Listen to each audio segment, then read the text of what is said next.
All right. Hello and welcome, everybody. Thank you for joining us this evening. My name is Kelly Rembert. I'm the Outreach Librarian at the Southfield Library.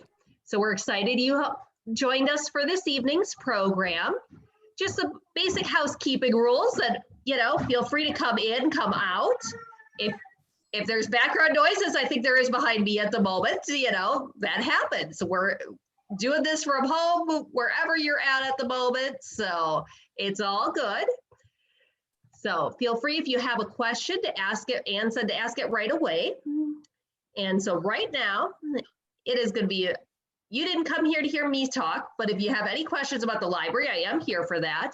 But right now, it is my pleasure to turn this over to Anne Esshaki. She's a Chaldean-American poet and performer who's from Southfield. She holds a Master of the Arts from Eastern Michigan University, and a Bachelor of the Arts from Wayne State. She's going to be reading to us today and talking to us about her book, Kaldani, which gives us an idea of how the genocide and diaspora have altered the identities of Chaldeans while they strive to hold on to their traditions and culture. So I'm excited to hear her I'm excited to hear her speak some of these poems to us and hear more about the book and the process it took to get here. So now it's my pleasure to turn it over to Anne. Hi, everyone. First, I'd like to thank you all for joining me on this nice, beautiful Wednesday evening at 5 p.m. I'm sure most of you are just rushing off of your computers from work. So I really appreciate you guys getting here and joining me. So just a little bit about me, about my background. I was born and raised in Southfield. I went to Southfield Public Schools.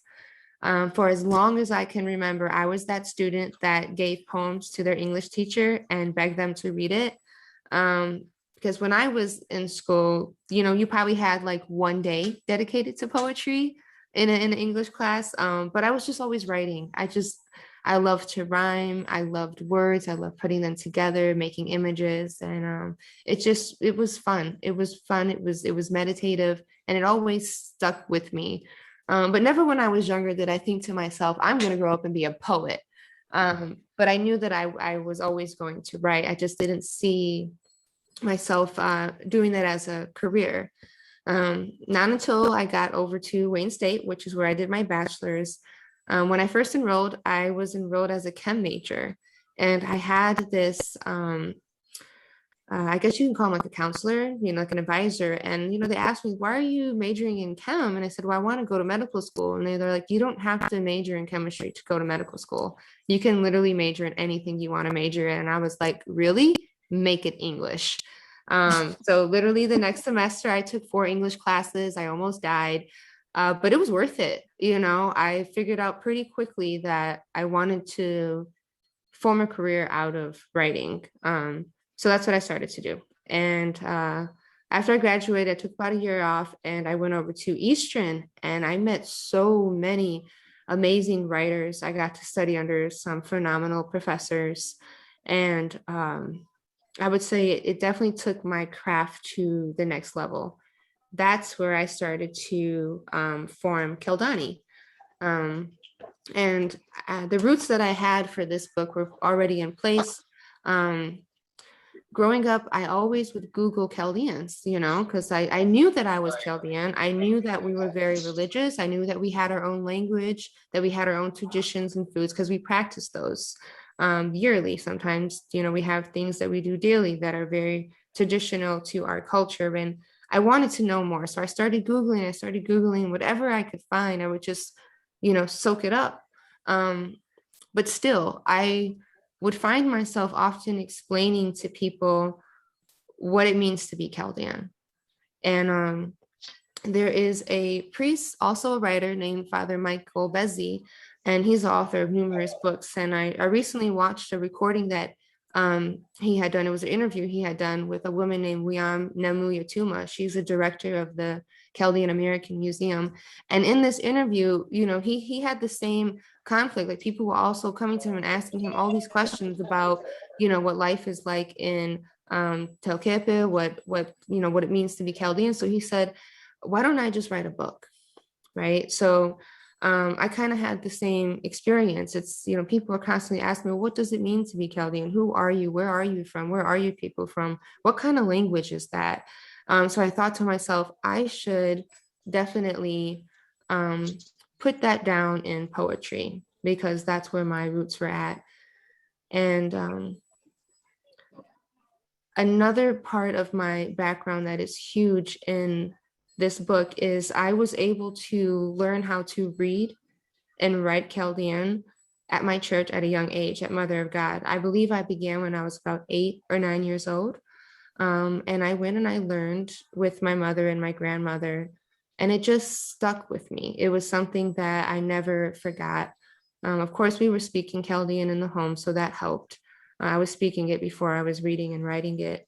And, once I got to the graduate program, I thought to myself, I need to do something. I need to preserve my culture and my history and my identity in some way. I'm not a big essay writer, so I knew that I wasn't going to write a history book, but I knew that as a creative writer, I could put together something that would give people a sense of who I am, but also do it in a form that I know is true to who I am as well. So putting into poetry and having something like this is literally like my heart walking outside of my body, right? It's like, it's so close to me to be able to preserve that. And to have something out there that I know is teaching others about my history and about my culture. So just a little brief history lesson about Chaldeans. We come from what is modern day Iraq, which was Mesopotamia and the Nineveh Plains. So if you hear about the Ishtar Gates, Babylon, the Hanging Gardens, these are all things that are associated with Chaldean identity. And there's so much historically that I learned, later just because of doing the research that I didn't even know had anything to do with Chaldeans. There's a lot of contribution that Chaldeans have made to architecture, to mathematics, to astronomy. And knowing these things just empowered me. It gave me the fuel that I needed to begin to write Kaldani. Also at Wayne State, I did and I performed a lot of spoken word poetry. I knew that my words weren't just meant for the page, that my words were meant to be performed and expressed so that people could not just hear them, but see them. And that's what I enjoy so much about spoken word poetry, is that you can see the feelings that go behind the words. So I began performing at a place called the Old Miami, which the night was ran by a group called 5E Gallery. And I would go every Tuesday night. It was a women in hip hop's night, and I never missed it because that was my practice. That was where I knew where it was going to, in a sense, begin for me. And I felt most comfortable. I loved the feeling of performing. I loved the way that people would interact. And I knew that when I was on that stage that I was making an impact. So there is a huge part of me that began in the spoken word area, like I guess you could say in that arena. So I would like to perform a few spoken word pieces just to kind of get things warmed up for everyone and just get into the poetry, because I'm sure you're tired of hearing me speak for a little bit. So this is just a bit of a warm-up piece that I often do. And it says a lot about me as a writer and just as a person. I mentioned from the get-go he would have to clear my vision. I was lost so deep within to where the walls are paper thin. I heard him calling in the darkness, and with the little strength I had, I opened up my eyes and saw the light to lead me back. I heard the church bells ringing and the jungle came around, a pair of every living thing, all lost and newly found. How sweet it was to hear the sound of love disperse into the air. And now I know deep in my heart that life is really not fair. But I won't take it there because I have to focus on the positive. My prerogative is the way we all live, to receive and always give, to to protect each and every kid, to show them that love is the swirl behind the turning of this world. And I know exactly what to do when they speak hate on me and you. Return that hate with love, for they know not what they do, for they know not what they do, for they know not what that love is, that love for me and you. So that is one of my spoken word pieces. And I just like to open up the room for anyone who would like to ask a question, maybe about my background of spoken word poetry, maybe a question about Chaldean history or Chaldean culture that they would like to ask. So if there's anyone who has a question, you could either type it in the chat and I can answer it, or you can ask it through the microphone. So just give you guys a couple of seconds or minutes, a minute. I don't know how long. We'll see. Hello. Hello. Hello. So hello. Yeah. So just to let you know, I actually found out about this. I'm on here from Edmonton, Alberta, Canada, through Google when the Pope was visiting Iraq, and I had Googled Chaldeans, and this is how that came up. So. Oh wow. Yeah. Welcome. Thank you. And part of my interest, I guess, in all of this is I have a huge interest in especially Middle Eastern Christianity, and I had backpacked through the southern part of Turkey, where a lot of Chaldean and Assyrian churches, and seeing, with Aramaic inscriptions is just, it's a mind-blowing culture, and I like what you're doing here. And I'm just kind of curious about that too. When I travel through there, what is the main difference to say between an Assyrian and a Chaldean? Is it more the Assyrians are Orthodox, Chaldeans are Catholic? I guess that's my somewhat understanding of, say, the difference. Right. So yeah, this is a common historical question throughout time is what is the difference between Assyrians and Chaldeans? Because so there was a shift that happened in the church, and I can't give you sources right now, but there is a lot on the internet and Google and scholars who have searched this, but there was a shift that happened in the church, basically where there was a Chaldean bishop who, I think at the time, the patriarch of the church was given to the nephew of the patriarch at the time, and that's how the Assyrian church would do it. Well, this particular patriarch didn't have a nephew, so this kind of left the position open, and then that's where this Chaldean priest came in, and this is where this split in a sense kind of happened. But these are two separate groups that were at one point together, and they were together because of the religion.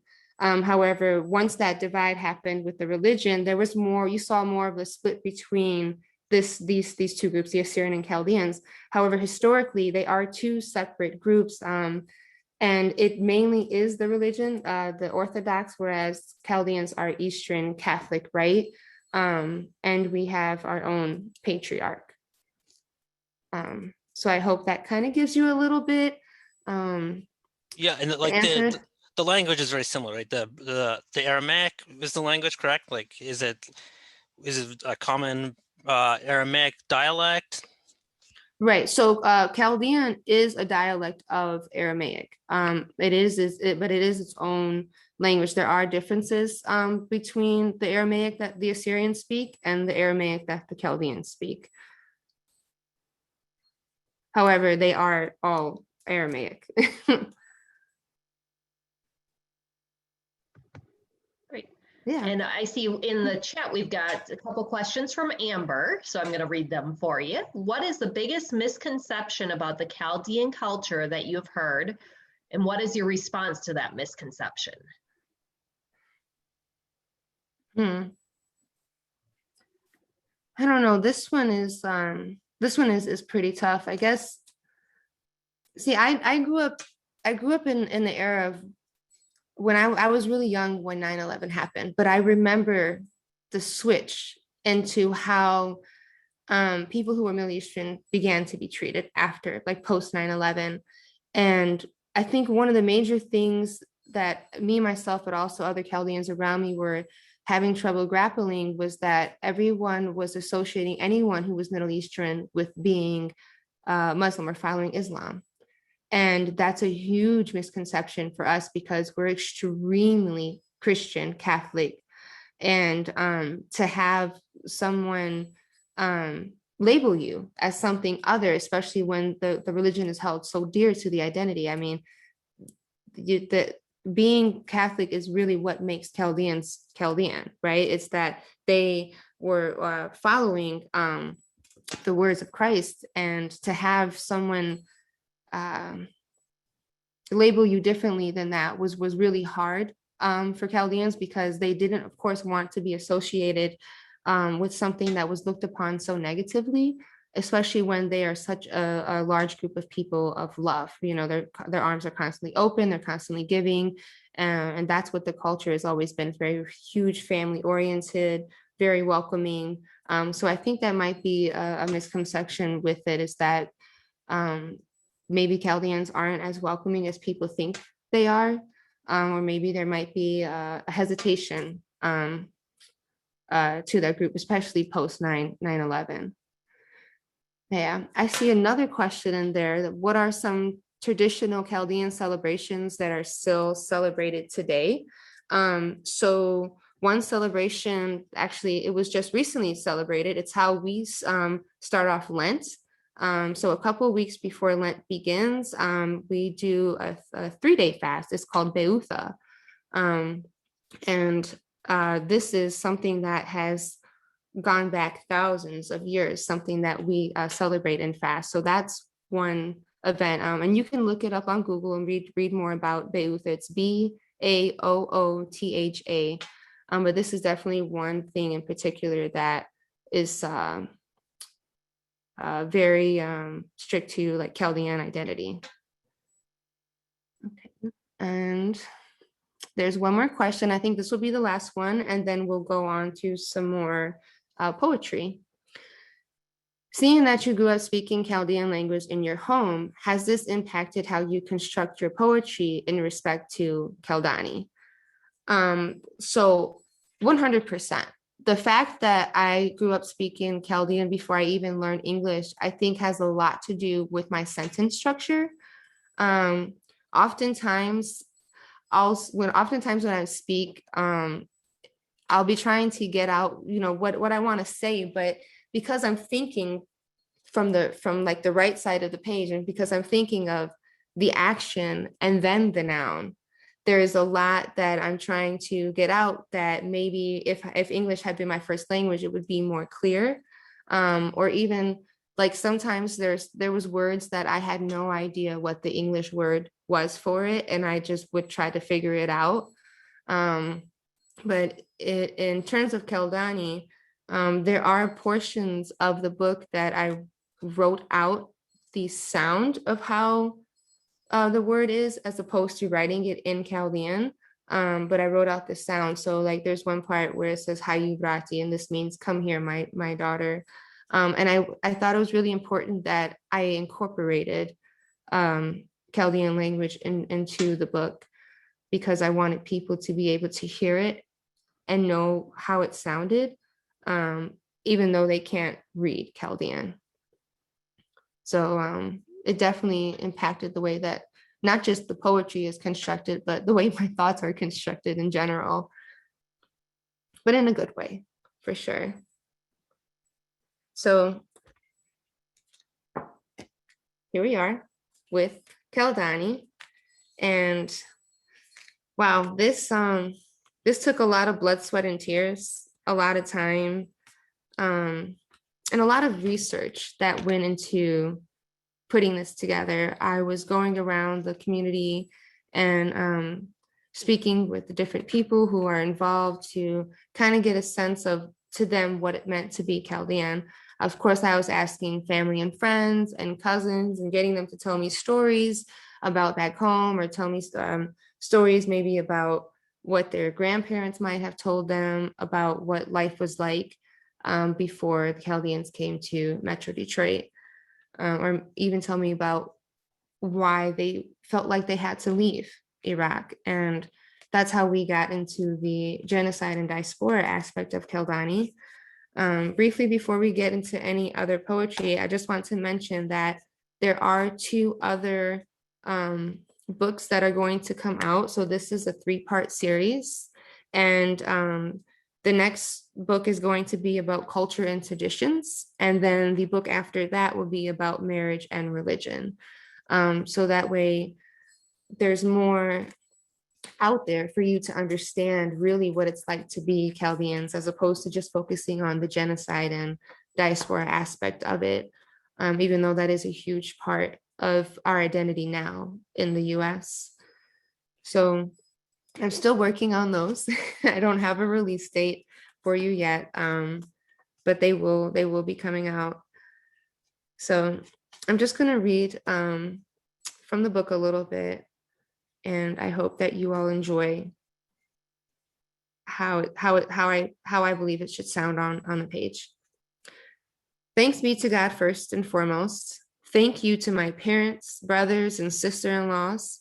Thanks to my professors at EMU, especially my advisor, Christine Hume, for her time, energy, advice, and long-lasting impact. A special thank you to Ariel Harris for her love and dedication.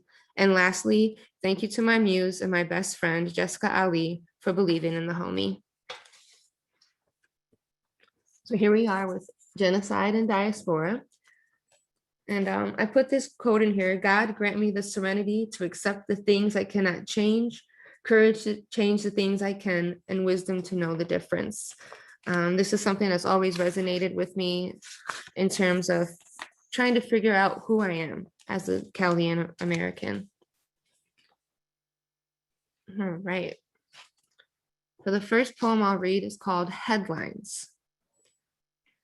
I asked a white woman if she heard of the genocide in Iraq. Are you sure? She asked. Am I sure? Of what? That the Christians face persecution by ISIL? I'm sure 80% of Iraqi Christian population disappears from Iraq post Saddam Hussein. What does that mean? It means we cried when they hung him. We knew our own extinction would follow. Is this the end of Christianity in the Middle East? I said, the Christian mothers threw their children from the mountains to prevent capture by ISIS. She paused for a split second. Are you sure? That seems unreal. So I just want to point out how the poem looks on the page here. And if you can see, there are portions where it is italicized, or maybe it's in quotations, because this poem was constructed actually taking headlines or quotes directly from articles and constructing this poem. Because oftentimes when I would speak with people, they had no idea, absolutely no idea, that genocide is happening in Iraq to Christians. And it was just baffling to me because of how much it impacted me and my community, that people just weren't aware of it. So I decided that to construct a poem with these headlines would definitely say something and have an impact on people, because then you can literally Google these italicized or quoted remarks, and the article will come up. So that way you can read more about the genocide that's happening in Iraq. This next piece is called Fake News. Some news in the US captures an exposure of indulgent horrors, masking the current genocide in the Middle East. A brandished light of barbaric stories, terrorism brands the skin of martyrs. The desert transforms the deserted, an underground system of freedom, a step away from dehydration, praying that these trials and tribulations surpass. Face to face with terrorist hands that handle AK-47s and jab knives into their bodies, and they are welcomed into freedom by fitting the description.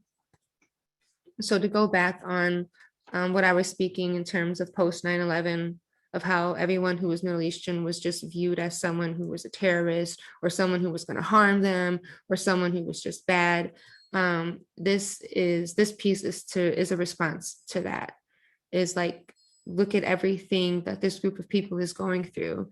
And then when they finally get to a place where they should be free and comfortable, now they're brandished as the terrorists, as fitting of the same people that are oppressing them, right? Which is just mind-blowing to think about. Here's a little lighter one.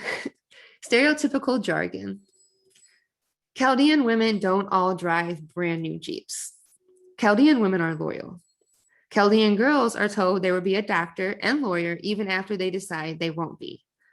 Some Chaldean girls do become lawyers and then start organizations such as Code Legal Aid and help aid families with their legal battles to prevent deportation. Being stuck up has nothing to do with being Chaldean. A Chaldean woman sacrificed her life for her child. A Chaldean woman, a pharmacist, travels with supplies to refugee camps in Iraq and surrounding countries to aid people in need. Chaldean women do not have limits when it comes to any child. There are so many Chaldean nurses that we've stopped paying attention. Some Chaldean girls grow up to become Chaldean mothers. Chaldean women get breast cancer, smile through their chemo, and still cook dinner for their kids. Chaldean women gave birth with midwives at home naturally. Chaldean girls can be loud and sassy and talk back. They get this from their moms who don't take crap from anyone. Chaldean women date outside their race. Chaldean women are afraid to date outside their race. Chaldean girls play hockey. Chaldean girls start organizations such as Peter's Angels. Chaldean women own hair and nail salons. Chaldean women sent in recipes to make a Chaldean cookbook, and it's better than gold. Chaldean women own real estate. Chaldean women are some of the best seamstresses. Chaldean women are the personification of strength. A Chaldean woman discovered the Flint water crisis.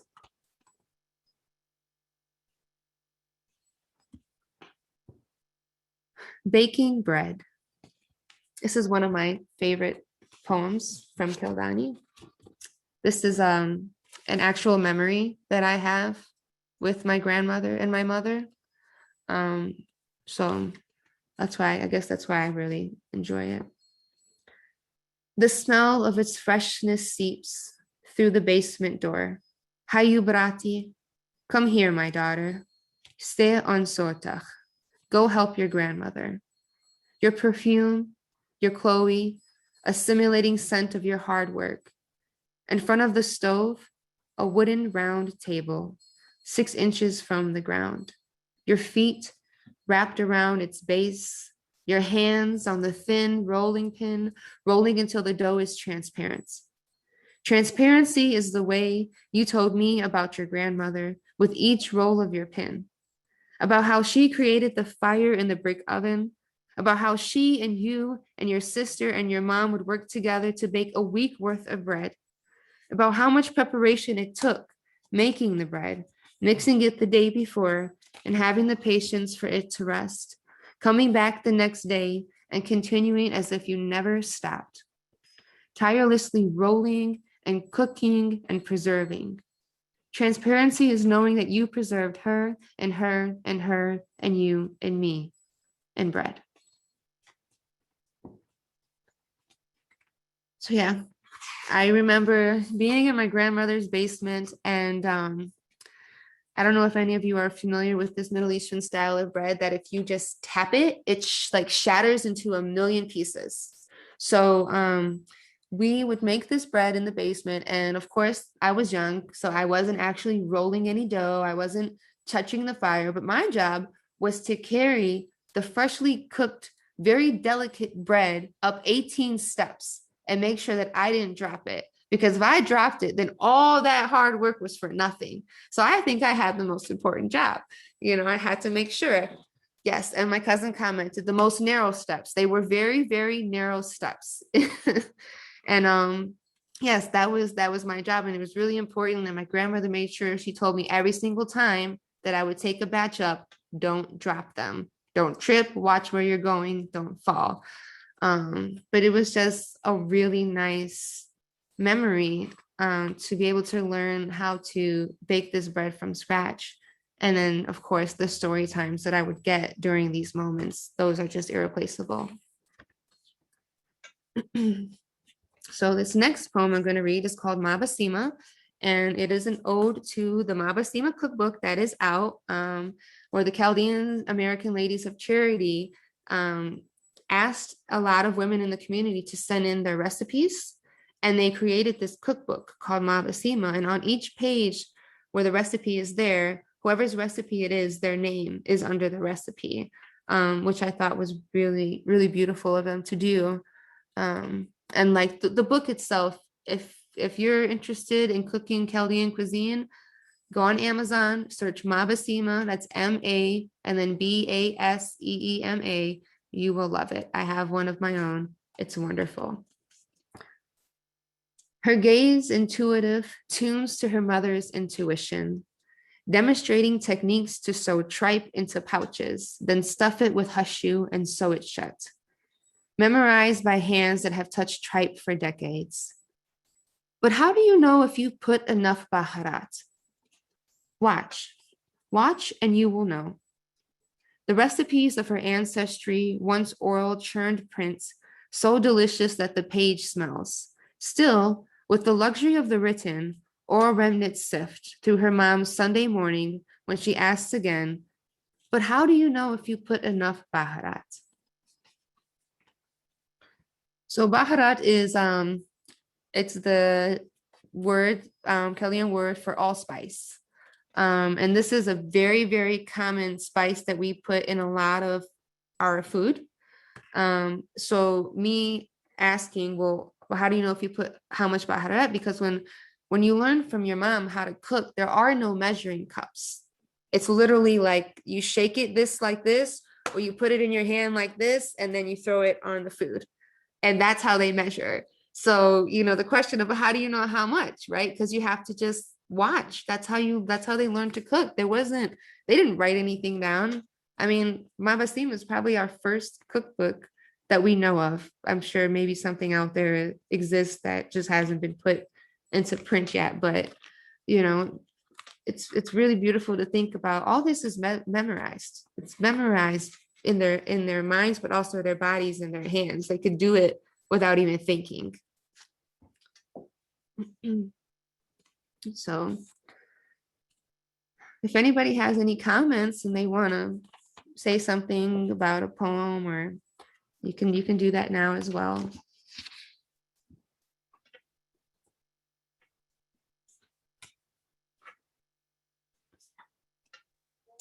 I'm going to read a comment that came from Ari, and she commented that it was very emotional and soulful work, sorry.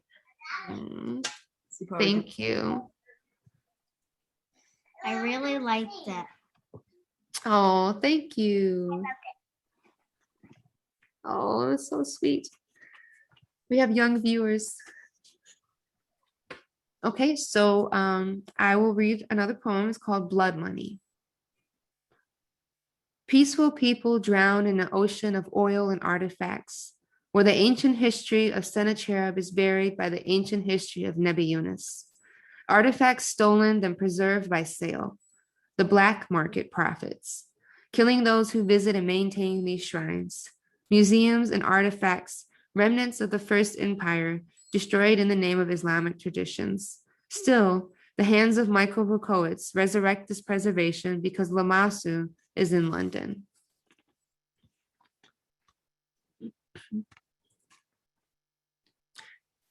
Ancestral bones scatter a decaying society. My dreams grow stronger as my family is buried, and these dreams remain the same, despite the lead, the nickel, and the dinar. We knew after his public hanging that Iraqi Christians questioned their safety, and then ISIS dug up graves, bulldozing dreams into a pile of eroding limbs, deteriorating identity, a failing attempt to make an ancient civilization disappear. And even though we came back to mass graves, as we bury and pray over each body, we ask for your forgiveness. Then we rebuild. So just briefly, the thought behind writing this poem is that there are a lot of martyrs throughout Chaldean history, because religion is such a huge part of Chaldean identity. People are willing to die for that. So this particular piece was something that I wanted to write to point out that even though there's still a lot of anger and what happened to the Chaldean people and what happened to our history and it being bulldozed, and I can only imagine the feelings that people had of their loved ones' graves being dug up. Even throughout all that, we ask for your forgiveness, right? We pray for those who have done this to us, and then we continue on.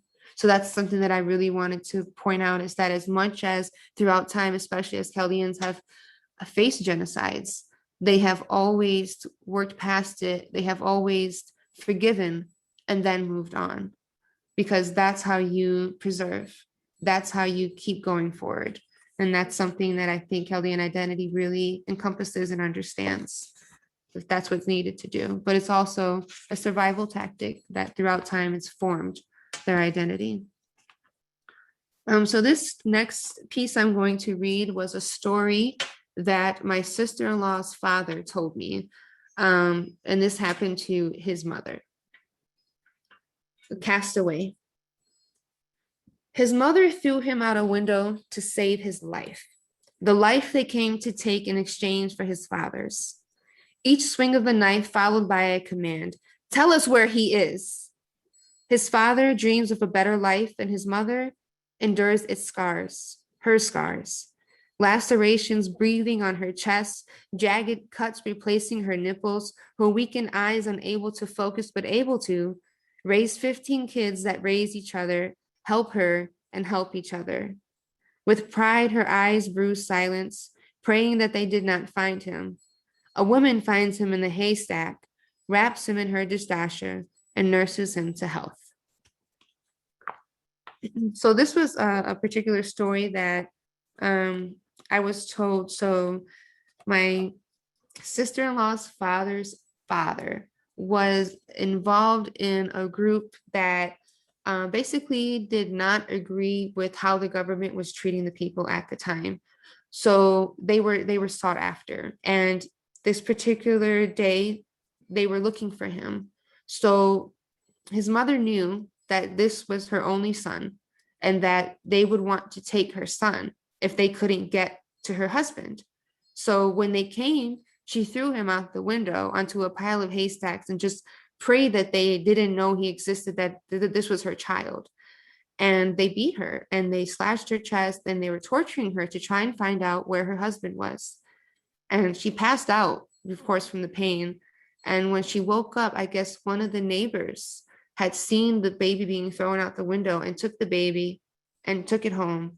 And like, she knew that this was her child, you know, and just helped keep the baby alive until she could get the baby back to her. So that was just hearing it and knowing that that was him, that, you know, he couldn't, there was a chance that he probably wouldn't even made it here, right? There was a chance that my sister-in-law wouldn't even been my sister-in-law.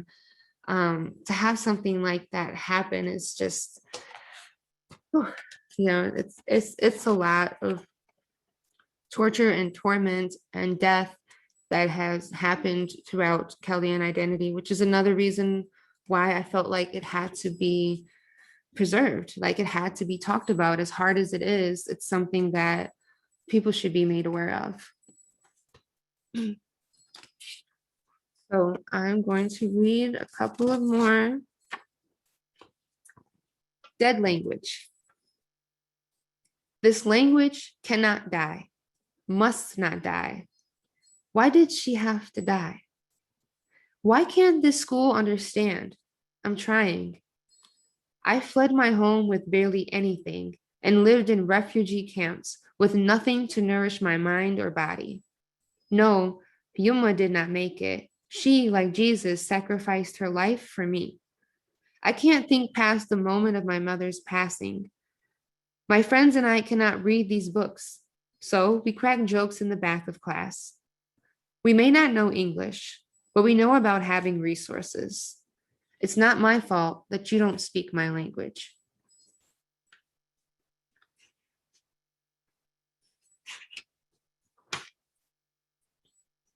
Aftershock. Standing behind a counter in the same spot, missteps are not missteps. Her father misses dinner most evenings, never able to attend birthdays or recitals, guesses his children's age. Customers yell at him, "Go back home," back where he came from. They comment on his clothes and car, 18-hour days, no paid vacations or holidays. His body aches to walk, to see, to stop and speak with neighbors, eat seeds and drink chai, one hand behind his back, twiddling beads, silently praying. "Wake up, man. I need a pack of Newports, short, box."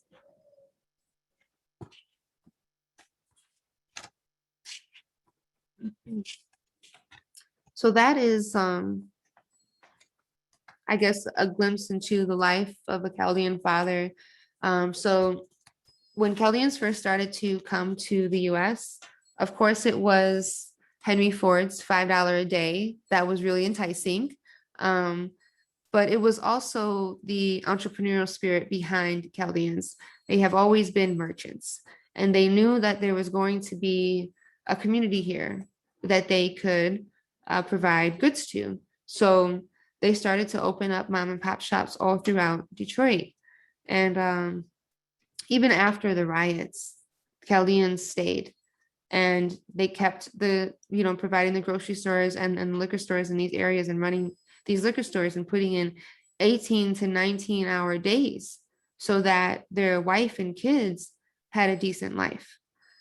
So this is a story about the sacrifices of a Chaldean father for his family, but also how he misses what his life was once before the genocide and the diaspora that started to happen in Iraq. Okay, this next piece is called Detroit versus El Kush. El Kush is one of the villages that Chaldeans lived in Iraq. There was also Telkepe, and El Kush, Telkepe, and I think now I'm gonna butcher the pronouncing, but Garwama, there's Chaldeans living there. So Detroit versus El Kush. My son Snapchats at the dinner table, does this W with his hands. I can't figure out why he keeps yelling West Side till I die. I fled my father's lands, where his hands were adorned with blisters. My son's palms are smooth. I take pride in the fact that I've given him a better life, even when he calls at midnight for his third DUI. My son's friend passed away, an overdose on oxycodone. We didn't have these kinds of issues back home. Back home, my father handed me a pack of cigarettes at the age of 9 and said, "Go to work." My son gives away his cigarettes for free. Sometimes at night, we couldn't sleep. The missile and gunfire were too close for comfort. My son sleeps through his alarm. So that's just to highlight the drastic difference between what life was like in El Kush and what life is like for a Chaldean man here. This next piece is called Sounds That Trigger the Sounds of Their Triggers. While walking to the gas station, a muffler backfires and I duck. It reminds me of the streets in Kush. Watching TV while children play outside, and one child screams so loud that I run in fear they were being kidnapped. They feared being graced by a hand, not a bullet. The other morning, I smashed my alarm in a panic, thinking it would give away my location. I cried after. On the 4th of July, my daughter buys me earplugs. I take NyQuil around 7 p.m. I scream at my children when they slam doors. I couldn't drive the rest of the way after hearing those 2 cars crashing. The sound wouldn't leave my mind, reminding me of the random car explosions back home. The other day, my wife broke a wine glass. I fell into a fetal position below the windows of our living room.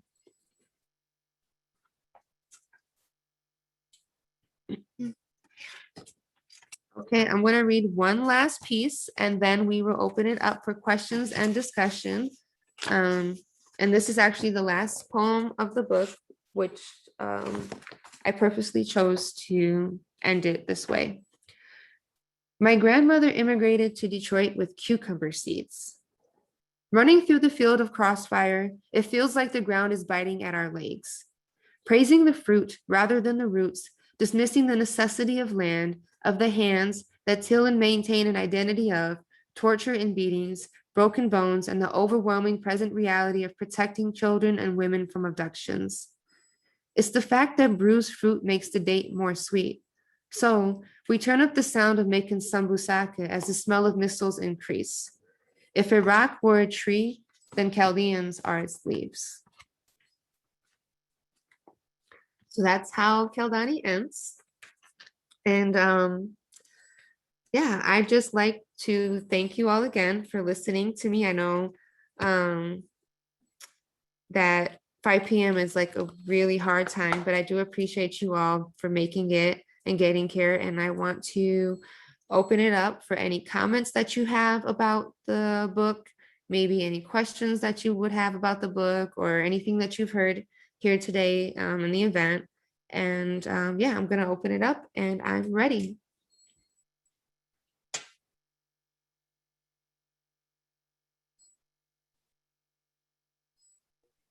I have a question.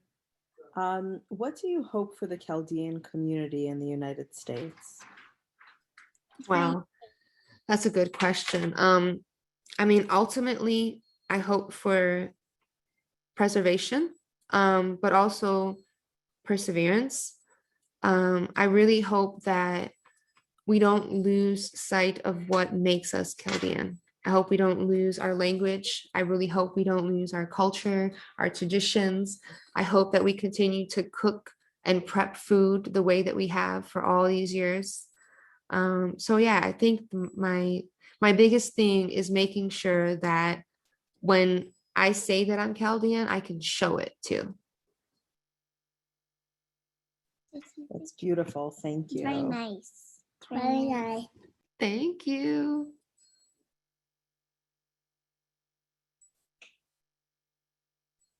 And I'm just reading through the comments too, just to see if there's anything that I missed. So there is one here that says, do you plan to transcribe Kaldani into Chaldean? So no, I don't plan to transcribe this particular piece into Chaldean. However, I am working on poetry that is written specifically in Chaldean. And I say that because Chaldean is a very metaphorical language. And to translate from English to Chaldean, you would lose a lot of the meaning, right? In terms, and in the English language, there are phrases that we just don't use in the Chaldean language. And then in the Chaldean language, there's phrases that we just don't use in the English language that just wouldn't make as much sense outside of those two languages. So I like that Kaldani exists in English, and that in the future there will be poetry that exists specifically in Aramaic for those who do read Aramaic and Chaldean. Let's see. Just a quick question. Yeah. But by the way, thanks a lot for your poetry. I'll just, I guess, somewhat based off my own subjective experience. You think as part of these issues too, everyone kind of lives within their own tribe, you know, especially say in the Iraqi region, right? Like, you know, Kurds live in their own tribe, maybe Assyrians or Arabs. And you can even say that in North America, like we all kind of live in our own tribes. We don't like to listen to other people's stories. And you think this could be some of these issues? And would you ever collaborate with other people, say like a Kurd or maybe a Muslim Arab or whatever? Oh, 100%. I am open to collaboration with those in the Middle East. It's not just Chaldean identity that needs to be documented.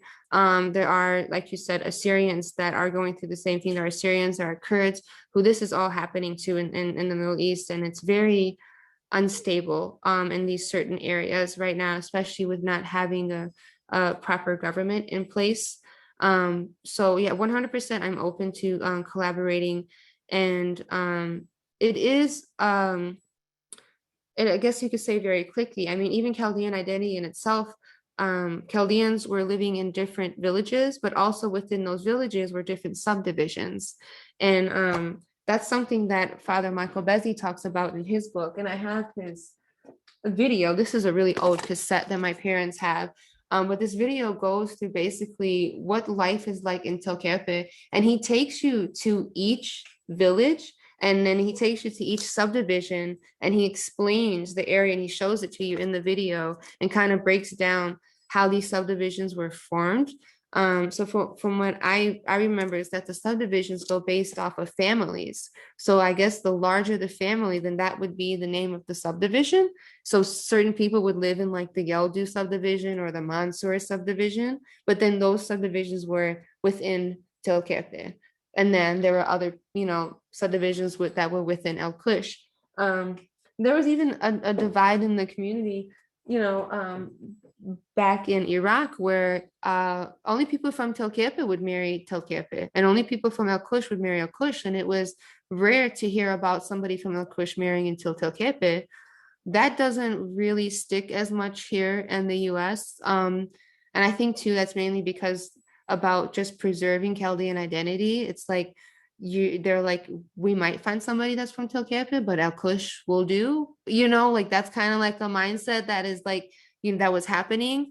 But, too, they started to become more open, right? Because once you get access to more knowledge and like the different ways that people are living, you begin to adapt and you begin to learn and you begin to take on those qualities. I think that Chaldeans have done a really good job assimilating, but also holding on to culture and identity in the US.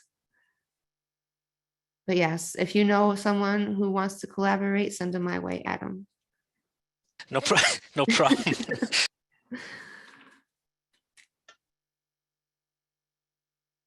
Yeah. So I do see a request. Someone wanted to hear a specific poem and they wanted a line to be translated. So I do want to fulfill that request for who sent it. And that particular poem is The Stations of the Cross. And this was, so the Stations of the Cross is done every Friday during Lent in the churches, and they go around and they say prayers for each station of when Christ was about to be crucified.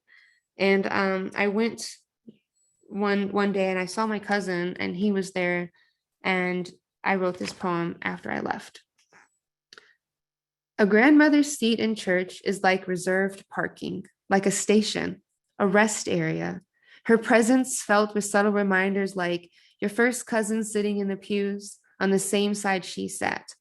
I'm thinking how she must be praying with you and him and bragging to all her friends in heaven. This means the son of Nabil and the daughter of Bahira are praying in church together. And knowing that the same force that led you here also called him, and together you recite the prayers in your mother's tongue. Words seep into roots, hydrating spirits that sprout from land where mathematics and astronomy began, and hear the chants of Mar Adde and Martoma. This church survives because of martyrs. It survives because you and your cousin decided to come to church. So I hope whoever requested that enjoyed it.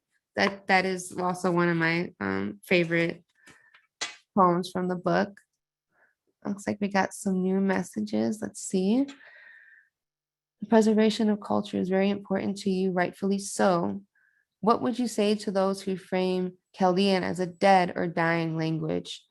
Oh, wow. Yeah, so it's clearly not dead. I speak it with my mother every day. But I can see why it's labeled that way. I guess my best response to that would be like, I'm someone who doesn't give up hope. And I have a lot of hope that the Chaldean language will not die. I have a lot of hope that it will thrive on. And I say that because there are a lot of, we call them shamashas, but these are the deacons of our church, and women as well. But it started with the shamasha. But there are a lot of clergy in the church who are helping preserve language by teaching it. And it's not only being taught in the churches, it's also being offered through different school systems. So I believe it is U of D Jesuit. And that's where you can take the Aramaic language and learn how to read and write Chaldean. This book that I have behind me is the volume 2. So there's a volume 1, and so this is Chaldean language. So books like this are being written and being put out there so that not just Chaldeans are learning to read and write their language, but so that other cultures are able to learn to read and write the Chaldean language, and then being able to read ancient texts that are written in Aramaic, because you're able to learn the language here. So this particular one was written by Kheri Fomia and Sabri Auraha. So you can see their names there. And this is the Ishtar Gate. So this is a pretty famous image associated with Chaldean identity, the Ishtar Gates of Babylon. Let's see. And we just have some comments. I don't see any other questions. Are there any questions that I might have missed? If you want to throw them back into the chat. And Anne, if you could post in the chat how we can get copies of your book if we're interested. Oh, yes, because that was posted earlier and it doesn't stay there. So let me just repost that and then the link. And then as you post that up, we got a question in from Adam of what do you think of the Pope's recent trip to Iraq? I was very excited when I found out that the Pope was going to Iraq, because for me, it felt like a very full circle moment. A lot of people don't know that Christianity began in what is modern day Iraq. So to have the Pope finally come back was, especially at the time of everything that's happening, but it just felt full circle, because with Chaldeans, we are Eastern Catholic, right? So while we are joined with the Church of the West, with the Roman Catholic Church, we do have our own separate prayers that we do during Mass. And to know that the figure that we look at as like the highest in our church has finally come to recognize us again. It's just hard to explain. It just gave us so much hope, so much power in knowing that we're being recognized by this larger entity in our very humble practice, right? And to have him there, especially if I'm not mistaken, he stood in the same spot that ISIS said if he showed up, they would behead him.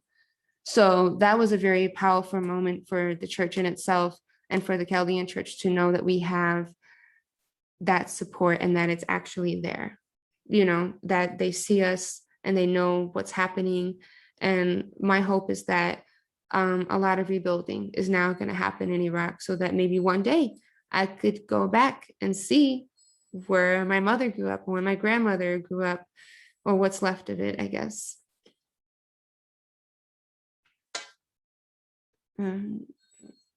Just to make sure, did the link post in there? I don't believe so. Okay, let's try it.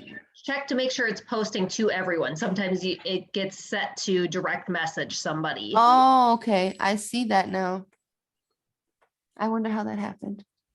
There we go. There we go. So that is the link where you can purchase Kaldani. And it's also, I think right now it's available on Kindle. If you want to read it on Kindle, I believe it's available if you have Kindle Plus. You could get it for free. And if you want the physical copy, if you have Prime, it takes 2 days. Without Prime, maybe 5 to 10. But this is how the book looks.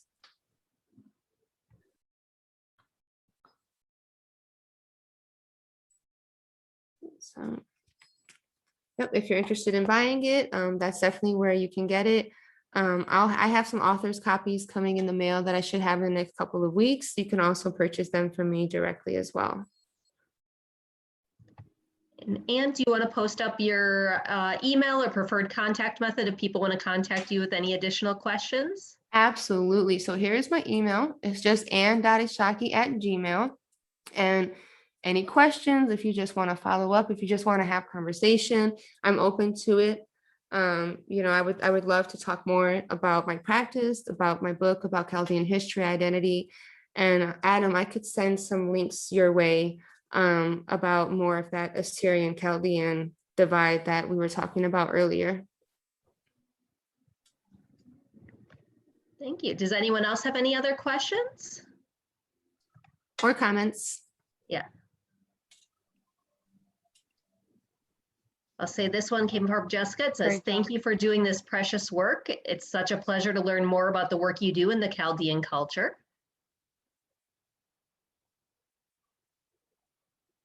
Oh, thank you.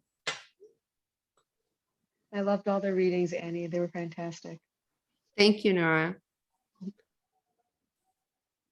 Nora is my amazing cousin who commented about the narrow stairs. She knows those stairs.